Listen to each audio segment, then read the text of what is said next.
के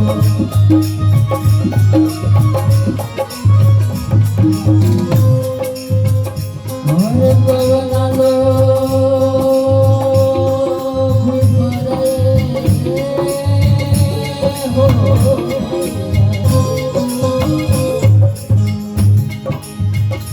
कैसे भूल पैबा भैया माई के दुलार हो मैये के पेटवा का बड़का बहार हो माई के पेटवा का बड़का बहार।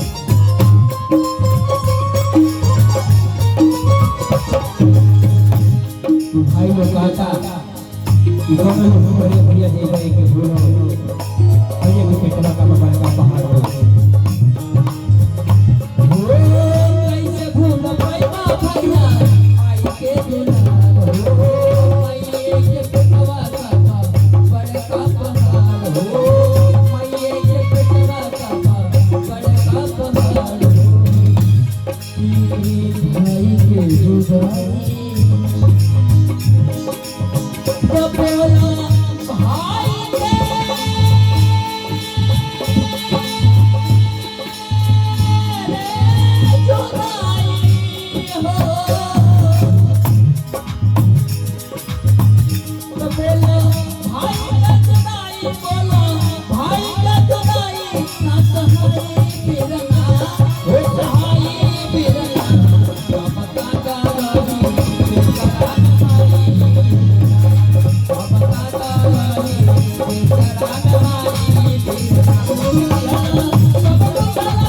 ललन भैया ललन जगह हम लोग बोले खत्म कर गए ललन भोजपुरिया भैया